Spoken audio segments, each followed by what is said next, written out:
Estoy con Franco de Ledone, que es consultor de comunicación, analista político y académico argentino que reside actualmente en Alemania y está especializado en la derecha radical y su impacto en las democracias occidentales. Es realizador del podcast Epidemia Ultra y acaba de publicar su libro Epidemia Ultra. ¿Y cómo estás, Franco? Un placer volver a hablar con vos. ¿Qué tal? Un gusto. Gracias por llamarme después de la primera experiencia.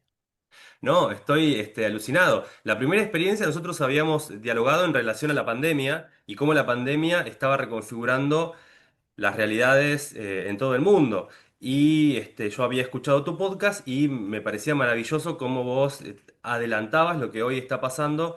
Y voy a usar una frase que vos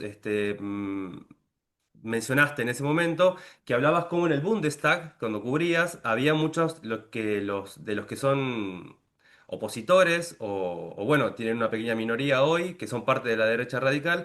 Aquellos que acá en Argentina quemaban barbijos, hoy llevan adelante el gobierno de la Libertad Avanza. Y me gustaría saber cómo se transformó esa realidad en Alemania, que aquellos que hablaban sin barbijo, los aislaban en un momento, hoy tienen una nueva reconfiguración política dentro de la política alemana y de ahí a la política mundial. Sí, bueno, calculando más o menos, no recuerdo la fecha exacta, pero si hablamos de la época de la pandemia habrá sido 2021.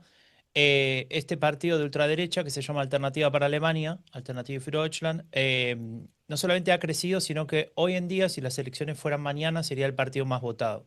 Están en 26%, o 1 o 2 puntos por encima de la Unión Demócrata Cristiana, que es el partido que actualmente gobierna, con el canciller Friedrich Merz, que sería la centro derecha, ¿no?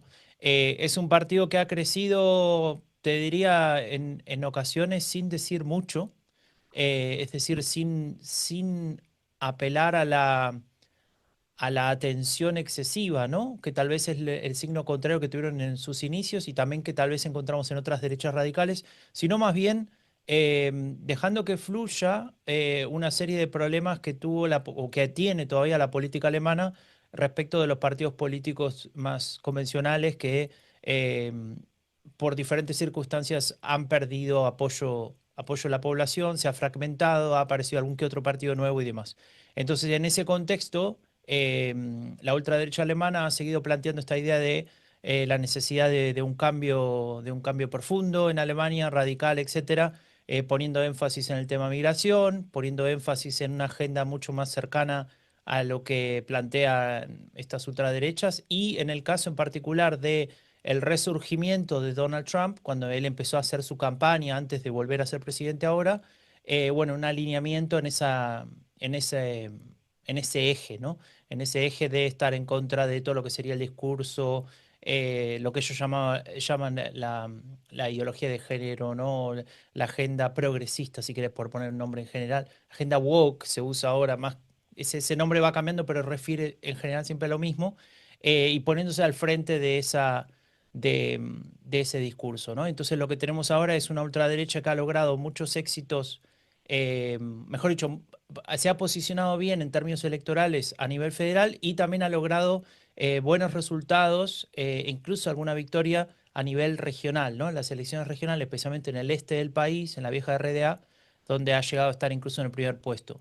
De hecho, este año hay elecciones regionales en varios lugares, especialmente en dos regiones del este, y ahí teóricamente las encuestas indican que ganaría la elección y para que no lleguen al gobierno tendrían que coalicionar todos los otros partidos políticos, desde la derecha convencional hasta la izquierda postcomunista, para poder impedir que ese partido llegue al gobierno. Con lo cual, en resumen, en Alemania no falta tanto para que este partido de derecha radical, en algún gobierno regional al menos, llegue al gobierno y eventualmente no sé qué va a pasar a nivel federal. Por ahora no tendrían posibilidad de aliarse con ningún partido, pero vistas las cosas no lo descartaría del todo.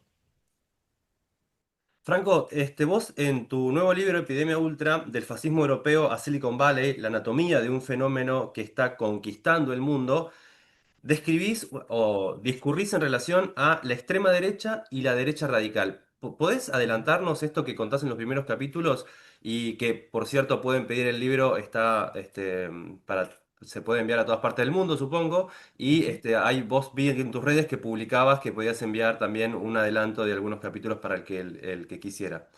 ujú. Em, Sí, sí, está disponible ahí en Planeta Libros. Después te puedo pasar el link.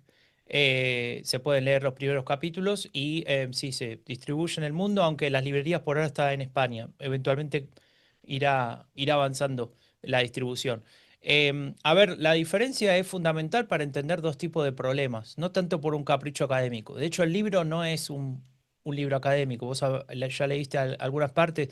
No, no es un libro que busque establecer definiciones o discutir desde el punto de vista científico con esas ansias, ¿no? de discutir a nivel académico, sino que es un libro de divulgación, que sí va a buscar la data y las referencias teóricas y en algunos casos también de ciertos estudios al mundo académico, pero el lenguaje es mucho más cercano. La idea es que a este libro pueda acceder cualquier persona que se interese en el tema y punto. Y con esa clave lo he escrito y me parece que es el aporte, ¿no? Porque tal vez sobre el mundo académico o información del mundo académico podemos encontrar mucha. Volviendo entonces a tu pregunta, no tengo intenciones ahí de profundizar en lo académico cuando hablo de definición, pero sí es importante entender qué tipo de problema estamos abordando o intentando analizar. Y de ahí viene la importancia de usar bien las palabras. Entonces, o al menos definirlas, ¿no? Después podemos discutirlas, pero digo, plantearte lo que yo pienso. En primer lugar, tenemos, para empezar por una de las dos, el extremismo, ¿no? El extremismo de derechas en particular, que tiene que ver con una visión del mundo en la cual la democracia no es un sistema viable, la sociedad tal cual la vivimos ahora está en decadencia, está fracasada y necesitamos cambiarla por otra, desde un punto de vista, si se quiere, hasta revolucionario. Hay que cambiar el sistema por otro, ¿no? Y desde el punto de vista de la extrema derecha en particular, lo que se plantea es una visión autoritaria de la sociedad, una visión de Estado policial, una visión donde la opinión está controlada, una visión donde eh, lo más parecido a un Estado fascista sería la solución para todos los problemas que vivimos actualmente. Esta es una forma de abordar lo que necesita la sociedad y es una forma más bien marginal, ¿no? Es una forma que no tiene apoyos amplios y que funciona en relación a la democracia como un rechazo a la misma desde sus bases. La diferencia entre esa extrema derecha con derecha radical es que la segunda plantea soluciones radicales, pero no necesariamente el cambio del sistema democrático. Al contrario, la derecha radical usa la democracia, usa sus herramientas, su funcionamiento, sus instituciones incluso, para acceder al poder. Es decir, es un movimiento, un partido, un líder, un grupo que trabaja desde dentro de la democracia, pero evidentemente con el fin de erosionarla, porque está en desacuerdo con los valores básicos de esa democracia y con muchas de sus instituciones interiores. La diferencia es que trabaja desde dentro.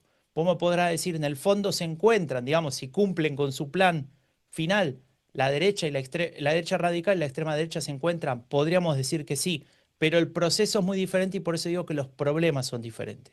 Y para cerrar esos dos conceptos, por un lado derecha radical y por otro lado extrema derecha, aparece el concepto de ultraderecha, que es el que uso en el libro, que tiene que ver con encontrar una palabra para unificar las dos que te acabo de decir. Es decir, los posicionamientos de partidos, de líderes, de movimientos que están en ese sector del espectro político que se enfrenta a la democracia con diferentes armas y diferentes estrategias, pero no está dentro de lo que serían los partidos democráticos que necesita una democracia para funcionar.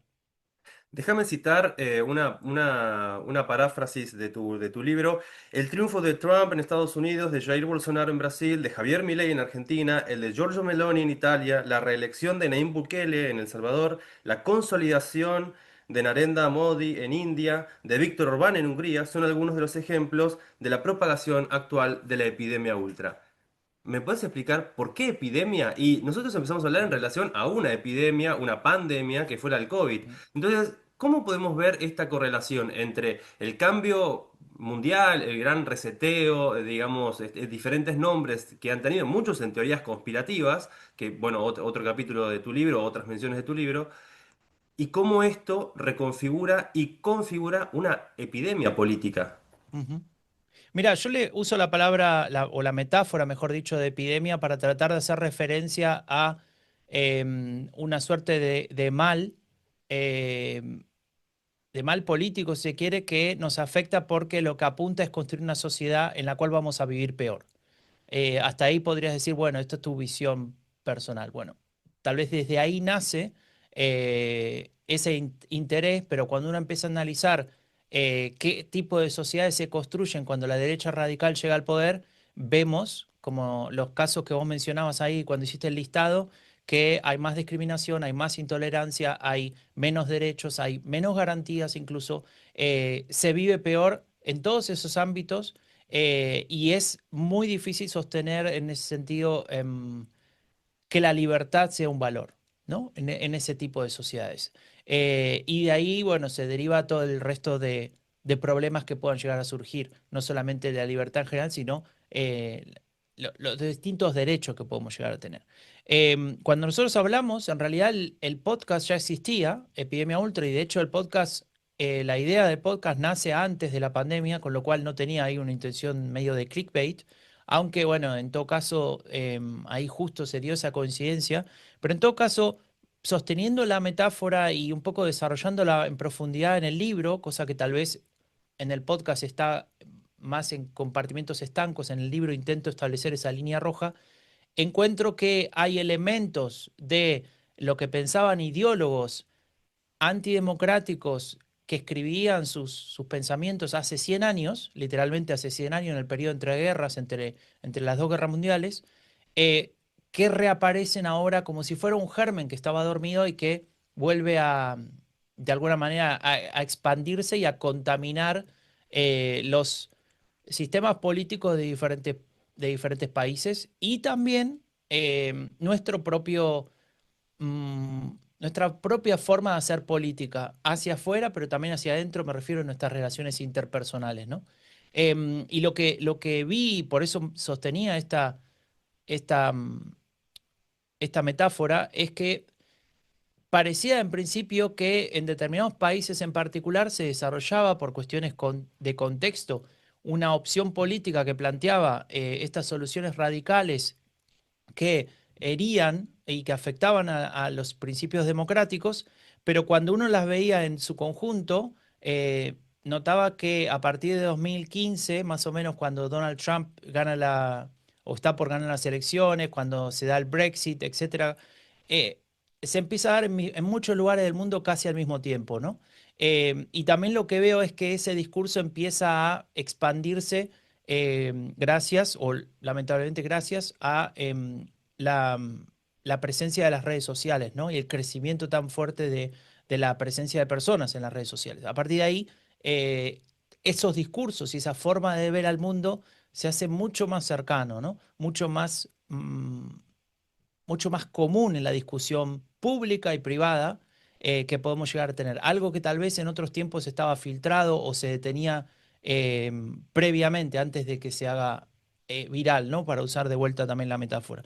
Entonces, la intención de hablar de epidemia ultra es decir, en el fondo, que tenemos o nos toca vivir en una época en la que los valores democráticos que consideramos intocables y consenso absoluto entre la mayoría de las personas, a partir de lo que fue la caída del muro de Berlín y el supuesto triunfo de los principios del liberalismo como teoría política que se impuso al fascismo en su momento y luego por consiguiente al comunismo con esa caída del muro, están ahora en discusión, ¿no? Esos principios no Ujú, son más intocables. Esos principios ahora demuestran también que luego de 30 y pico de mm, años, insisto, de la caída del muro, han generado contradicciones, no han solucionado problemas, han generado más desigualdad y no hay una intención por parte de esos defensores de liberalismo, y con liberalismo no me refiero a lo económico, o al menos no solo, sino me refiero a la teoría política, ¿no? Del liberalismo, de libertades políticas y demás, no ha desarrollado reformas lo suficientemente potentes para poder hacerse cargo de los problemas que también generó o que no pudo solucionar. Ante esos problemas, ante esa desigualdad eh, claramente evidenciada después de la crisis de 2008, de la gran crisis financiera internacional, Sí, la burbuja Esa inflacionaria. marginalidad, esa excepción termina recibiendo por parte del pensamiento de la derecha radical Mm. una suerte de plan de cómo se podrían arreglar las cosas, supuestamente. Y ese plan se parece mucho a aquel de hace 100 años. Por eso el libro empieza con aquella época del periodo entre guerras. Qué maravillosa descripción de la realidad actual. No puedo evitar preguntarte por la situación de agenda que tenemos hoy en vísperas de, bueno, la interrupción al sistema de gobierno venezolano y la continuidad en un pacto con Estados Unidos, donde las fuerzas podríamos decir, las fuerzas de la ley o las fuerzas de la ocupación desembarcaron en territorio venezolano de manera marítima, aeronáutica y secuestraron el presidente o expresidente, ahora ya Maduro, y está latente una condena en Nueva York por narcotráfico. Al mismo tiempo, el presidente Donald Trump ha declarado sus intenciones claras sobre el dominio en diferentes territorios que no son parte de Estados Unidos y que tienen otra nacionalidad. Hablamos de Alaska, de Groenlandia, etcétera, etcétera. Al mismo tiempo, estamos en las vísperas de la resolución del conflicto Ucrania-Rusia y también está latente el problema China-Taiwán. Este panorama, al parecer guerrerista, está anunciando una guerra mundial. Estamos en una guerra mundial. Bueno, me parece que la llegada al poder de este tipo de líderes, ¿no? Con este pensamiento político propio de la derecha radical como gran exponente, teniendo como gran exponente a Donald Trump, nos da nos muestra, digamos, cómo funciona esa lógica de poder, ¿no? En la cual, por ejemplo, el derecho internacional pasa a un segundo plano. Más allá de la discusión concreta, particular, que pueda existir dentro de Venezuela y de lo que pasaba con Venezuela y lo que ahí adentro se estaba desarrollando, ¿no? Porque eso también hay una o noto en los últimos días desde que pasó esto, que hay una mezcla o una discusión entre la cuestión interna de Venezuela y lo que significa esto para la discusión geopolítica, ¿no? Entonces, no me quisiera meter ahí para no generar aún más confusión de la que ya hay, pero sí que me parece interesante esto que vos planteás de diferentes conflictos latentes, que tampoco son nuevos, ¿no? Taiwán no es nada nuevo, lo de Ucrania ya lleva bastante tiempo. Podríamos agregar otros conflictos, ¿no? Lo que está pasando en Israel y Palestina y podríamos sumar varios más. Em, no sabría decirte si esto después se puede transformar o no en una guerra mundial, pero sí está claro que estamos viendo en un cambio de época, en un cambio donde tal vez las hegemonías de las potencias están en discusión, el reordenamiento internacional está en discusión, y es muy llamativo que en este caso, después de bastante tiempo, los líderes de lo que serían las potencias occidentales que durante décadas, como decíamos antes, habían liderado, valga la redundancia, el pensamiento de los valores democráticos, el derecho internacional, las reglas justas y claras y demás, pareciera ahora, al estar en manos de alguien de la derecha radical, desvanecerse, ¿no? Y a partir de ahí tal vez legitimar que otros países, como pueda ser China, Rusia o quien sea, eh, ejecuten algo similar, ¿no? Con las justificaciones que se les pueda ocurrir. Más allá de eso, me llama la atención un cambio que hay en Donald Trump, que de hecho sobre eso hay bastante escrito en el libro, y es que cuando él llega a la presidencia en en el primer periodo, él tenía una visión del mundo aislacionista, es decir, Estados Unidos debía ocuparse de sí mismo y evitar a toda costa cualquier tipo de intervención extranjera. En coincidencia con el pensamiento paleoconservador, que viene a hacer lo contrario al pensamiento neoconservador, ¿no? ¿Te acordás de George W. Bush, ¿no? Y de esa época de exportar la democracia tras los atentados de la Torre Gemelas y demás? Esa visión más asociada a, mm, a esa, si querés, ese paternalismo, ¿no? De llevar los buenos valores a otros lugares del mundo. Él lo veía desde un punto de vista contrario y era una corriente dentro del republicanismo, o sea, el Partido Republicano, y también en particular y con mucha fuerza de todo lo que sería el movimiento MAGA, ¿no? El Make America Great Again. Quedarse en el aislacionismo, el nacionalismo y la visión local, digamos, de lo que tiene que hacer Estados Unidos para sí mismo. De alguna manera él rompe con esto y genera ahí algunas grietas dentro de ese movimiento MAGA, ¿no? Al tomar esa decisión de intervenir en otro estado de manera tan evidente como fue lo de Venezuela, aunque había ya ataques a barcos, hubo otros bombardeos, ¿no? Recordamos, no fue hace mucho, pero parece que nos olvidamos lo de Irán. Bueno, claro, ese conflicto ahí entre Ucrania y Rusia que termina, o que en algún momento de ese conflicto que continúa, aparece este gasoducto o oleoducto, no recuerdo ahora bien cuál de los dos, en cualquier caso termina averiado, ¿no? O destruido. Entonces lo que yo quería decirte, me llama la atención este cambio que pueda significar eventualmente una debilidad interna que puedan surgir en Donald Trump o en el gobierno de Donald Trump respecto de su propia base, ¿no? Y no solamente me refiero a la base electoral, sino también a la base más activa, ¿no? Al movimiento que lo sostiene en todo caso. Creo que ahí hay algo para entender, pero en todo caso, para cerrar la respuesta a tu pregunta, está claro que todo lo que acabas de describir, todas esas guerras, esos conflictos, esas situaciones, dan cuenta de que nos toca vivir un cambio de época. Obviamente es muy difícil porque no es de un día para otro, ¿no? Y pareciera que todo continúa más o menos igual con estos eventos, pero en realidad hay otra lógica de poder que estamos viendo en el mundo y me parece que no sé si nos va a tocar ver hasta el final, pero es el inicio de una nueva era. Hay algo que me gustaría preguntarte, escuchando tu podcast, leyendo algunos capítulos de tu libro y escuchando un poco el ambiente periodístico local y un poco hacia lo internacional, cómo hay algunas cosas que se repiten. Y voy a usar el caso argentino de nuestro presidente Javier Milei. El Partido de la Libertad Avanza. Amén de que la libertad avanza, digamos, con todos los...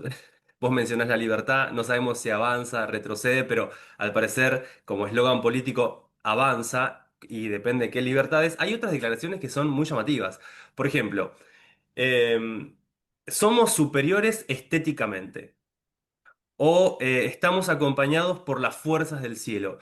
Este perfil en relación a lo estético, lo político, una forma de vida, no sé, mencionando algunos algunos eslogans del fascismo de la década pasada, Dios, patria y familia, son como puntos en común en esta epidemia ultra de la derecha radical o de la radicalización de las derechas y que en algún punto tienen cosas en común en los diferentes partidos y a muchas alianzas, desde Giorgio Meloni con Javier Milei y Donald Trump, hasta, bueno, eventos que vos me podés comentar más puntualmente, pero me interesa sobre todo cómo se configura esto, al parecer en una performance política nueva y ya muy alejada de las democracias y yendo hacia otra construcción de la ciudadanía. A ver, cuando mencionabas lo de libertad, me hiciste acordar de algo que es muy importante y que también tiene que ver con la epidemia ultra, pero también con esta pregunta que me haces, y es la disputa por el sentido de las palabras, ¿no? O por determinadas palabras que tenían una carga política, que tiene un valor determinado en las sociedades, en estas sociedades nuestras, digamos, que empieza a ser disputado y que cuando yo te digo libertad, ahora como como palabra que se asocia a un campo semántico, vos la asociás por vivir en Argentina, por estar en Argentina y demás, con un gobierno y una ideología determinada que tiene ese gobierno, y tal vez hace 10 años no era así. Tal vez hablar de libertad tenía otro tipo de relación con otros campos semánticos, no sé, de otro orden que te generaba otro tipo de reacción, si querés, ¿no? Em, Eso es algo, una característica propia de todas estas derechas radicales. Tiene que ver con lo que también Milei suele mencionar, o los ideólogos que están atrás, o que escriben sobre lo que pasa en Argentina y sobre estas ideas del libertarianismo o libertarismo de Javier Milei, que es el de la batalla cultural. No es un concepto que hayan acuñado ellos, ni él, ni mucho menos, sino que es algo bastante más viejo y de hecho hay un capítulo del libro, si no me equivoco, el segundo, que habla de esto y tiene que ver con esta idea de las nuevas derechas de los años 60 en paralelo con el Mayo francés, donde explotaba la izquierda, ¿no? Y la primavera de los pueblos y qué sé yo. En paralelo con eso, surge un movimiento que se autodenomina Nuevas Derechas, que lo que decía es, hay que conquistar primero las mentes para después lograr Mm, el triunfo político, ¿no? Es decir, entonces de ahí se desprende esta idea de disputemos el sentido de las palabras, porque si yo puedo definir qué es libertad, estoy arrogándome el derecho a, por un lado, saber de qué estamos hablando y plantear el marco en el cual estamos hablando de ese valor, y por otra parte, cuando lo defiendo, estableciendo una suerte de lineamiento moral entre lo que está bien y lo que está mal.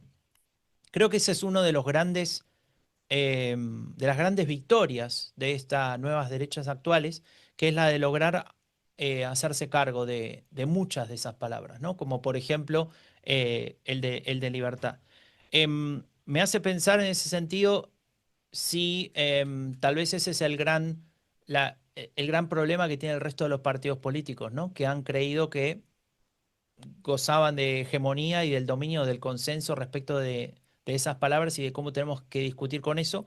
Y posiblemente tal vez ahí se explique en parte cierta fuerza, ¿no? Que tiene este tipo de partidos políticos, lo que pasa ahora en Argentina en concreto con el Partido de la Libertad Avanza, ¿no? El mismo nombre apropiándose también de dicho concepto. Creo que ese es un elemento fundamental, ¿no? Para entender ese proceso. fundamental. Franco, como última pregunta, me gustaría consultar con vos qué perspectivas ves en relación al avance de las derechas radicales y también a la posibilidad de que de alguna manera se dé vuelta el tablero de juegos, el teatro geopolítico, y esto resulte en otra cosa. Acá hay varios analistas de partidos políticos que hablan de diferentes, con diferentes alineamientos políticos, más entre una globalización y ciertos nacionalismos, y más siendo hacia lo económico, entre cadenas cortas y cadenas largas de abastecimiento. En relación a China, la primacía o sus intrusiones en las políticas económicas latinoamericanas y también de la crisis o la caída, podríamos usar algunos pensadores de acá de Argentina, como Steche, que habla de la crisis de las democracias, pero en realidad la caída del hegemón global de Estados Unidos, que al parecer, por lo que pasa en esta época, no sería así. Eh, los grandes imperios, siempre que estuvieron a punto de caer, tiraron manotazos de ahogado. Entonces, ¿qué perspectiva podés ver vos hacia el futuro? Mira, yo te puedo contestar respecto del tema de las derechas radicales, ¿no? Porque tal vez excederme a hablar del nuevo orden mundial, no sé si lo conozco tanto en todo caso. Eh, a ver, la verdad es que en estas fechas, no solamente por lo que hemos visto en los últimos tiempos, me refiero a los últimos días, sino a las últimas semanas, escribiendo el libro, tengo una opinión en principio que se puede calificar de pesimista. Eh, a mí me parece que vamos hacia un modelo de sociedad en diferentes países del mundo, en muchos, en casi todos, donde la democracia y los valores democráticos van a estar más erosionados, donde vamos a tener más dificultades para defender ciertos derechos. Y con el hecho, con la palabra derechos me refiero al amplio espectro de eso. No me refiero solamente a un derecho en el sentido de una cuestión concreta, una política pública, sino me refiero a derechos ampliamente, en el amplio espectro de derechos, ¿no? Incluyendo en ellos los derechos humanos. Y me parece que es una época en la cual vamos a ver cómo se erosiona ese sistema cada vez más, o lo estamos viendo ya, mejor dicho. Y creo que el gran problema de eso es que los que intentan defender ese sistema, los que lo consideran bueno, justo, entre los que tal vez yo mismo me encuentro, eh, no somos capaces de, por un lado, hacernos cargo de los problemas que ha generado ese sistema, porque como todo sistema tiene problemas, tiene grietas, tiene espacios donde debe ser mejorado o reformado, y no aceptamos, por ejemplo, que la profunda desigualdad que crece día a día es también un producto de ese sistema y no hemos encontrado todavía la forma de revertir eso. eh, y la respuesta a eso, que viene del lado de posiciones como las de la ultraderecha, las encontramos negativas, yo la encuentro negativa, la encontramos como vivir en un mundo peor, pero no podemos hacer más que eso. Decir, eso es peor que esto. Y el que está sufriendo las consecuencias negativas de esto, te dice, pero entonces lo mejor que me puede pasar es seguir sufriendo lo que estoy sufriendo. Eso me parece que no me conviene, ¿no? Y no tenemos respuesta a eso. Y eso es desde mi punto de vista, es lo pesimista, que no hemos desarrollado una propuesta que sostenga estos valores, pero que al mismo tiempo se haga cargo de los problemas que pueda llegar a generar y tal vez producir un proyecto mejorado, ¿no? Superador, y no simplemente decir aquello que se opone a esto es negativo. Em, y tal vez ahí está el lado optimista de este pensamiento. Tal vez si logramos darnos cuenta de eso y plantearlo como tal, eh, empecemos a construir ese proyecto superador. Seguramente dure una generación más de las que nos toque vivir, con lo cual tal vez no vemos qué pasa, cuál es el fin de la historia en ese sentido. Espero que no ver digamos, el final triste de la película, ¿no? Pero sí que, y esa es una de las motivaciones por las cuales trabajo en este tema, escribo este tipo de libros o hago esos podcasts y demás, es tratar de al menos dejar las bases para que eso, em, para que ese mundo, para que esa sociedad eh, no nos deje en una situación peor de la que ya estamos, sino que al contrario, que empecemos ya desde ahora a construir esa sociedad tal vez superadora, ¿no? Donde no nos quedemos con esto que tenemos es lo mejor que hay, punto, y hay que defenderlo, sino que tal vez intentemos construir estructuras más igualitarias, estructuras que no solamente se apoyen en esto es lo que los valores que hay que defender y estos son los negativos, sino también en, bueno, escuchar cuáles son los problemas que tenemos y qué podemos hacer respecto a eso, y no hacer tanto la decisión de top-down, ¿no? De arriba hacia abajo. Creo que eso sería un escenario optimista dentro de todo lo pesimista que te planteé al principio. Franco, muchas gracias por tu tiempo y por acceder nuevamente a una entrevista para este canal. Me gustaría preguntarte si querés dar tus redes o cómo podemos escuchar el podcast o adquirir tu libro y con eso nos vamos. Sí, el libro y las redes y el podcast lo encuentran en epidemiaultra.org. Ahí está la distribución a todo. Y si no lo buscan en todas las plataformas de podcast, las más conocidas y las menos, está el podcast. Y ahí también tiene los links, ya sea para conseguir el libro, para leer más sobre el fenómeno, sobre Epidemia Ultra y demás. Y como decía antes, hay un link que, bueno, después si te lo puedo pasar para leer algunos capítulos iniciales del libro y bueno, ver de qué se trata. Muchas gracias, Franco. Chao, hasta la próxima. ¿Y cómo vos vislumbrás esto o le das la puerta de entrada en relación a la epidemia ultra que está aconteciendo? Horas que hubo unos bombardeos a Irán Sí. en su Incluso momento, el Nord Stream 2.